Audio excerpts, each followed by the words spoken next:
Welcome here to TalkFCB and welcome back to the channel here today, guys, where we do have a quick-fire news update. Because, yeah, Barca were in action late last night. It was a delayed start, of course, in the COPA del Rey there against third-tier team Guadalajara. And I'm going to say, Barca struggled a bit, didn't they, in terms of breaking them down, in terms of getting the opening goal. I mean, we dominated possession, absolutely dominated there. And, of course, all the shots that we were having on goal. But I think these games can be quite tricky at times against these lower league teams, you know, going away, difficult kind of pitches, not really stuff that we're used to, and of course those very, very deep blocks can be annoying. We've had a few of those at late, but Christensen made the breakthrough. I thought we had a really, really solid, good game overall from Christensen, exactly what he needed after not playing a great deal in recent times, and then Marcus Rashford got a goal. He was threatening throughout the game, and he got himself a much-deserved goal, 2-0 to Barca. I was very surprised, to be honest, that Lamine Yamal played the entirety of this game. I thought maybe this would be one where he was rested completely. You know, not only did he start the game,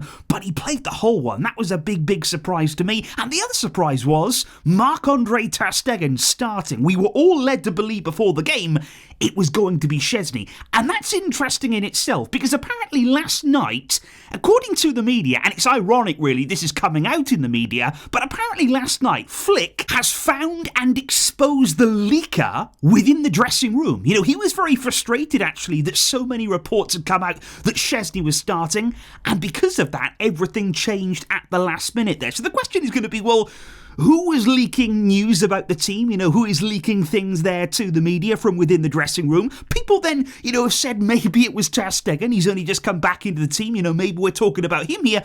But then he started the game. You know, would you actually reward somebody there with a start if they're actually the ones leaking things? And what I would say right now about ter Stegen starting this game, it was interesting what Flick said after it, because he basically said, this is a one-game thing. We wanted to play him now. We wanted to ultimately show that he can play, that he can still be a good goalkeeper.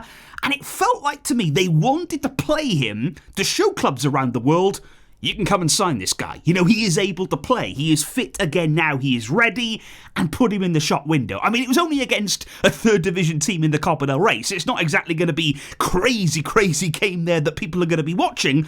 But I think that was the reason for starting him, because Flick made it sound as though this is not really going to be something that we are seeing again right now. So what do you make of that there, guys? And also right now the news is, big news today on Ronald Araujo, of course, who's been spending some time away from the team there, away from training, just taking some much needed time for himself. And the reports in the media today say that he is going to return to training after the Christmas break. So that there will be on December the 29th apparently, and he could be back available within the squad against Espanyol. That will be the first game of 2026 there. So it's possible that Araujo could be returning to the group soon. That would maybe be sooner than we were led to believe. You know, we thought he might have a really extended period away from the team. So let's wait and see if he does return then. But yeah, plenty to discuss right now, guys. What did you make of ter Stegen starting yesterday's game? What do you make of these rumours here about a potential leaker in the dressing room? And what do you make ahead of Ronald Araujo's potential return? Let me know all of those thoughts down below.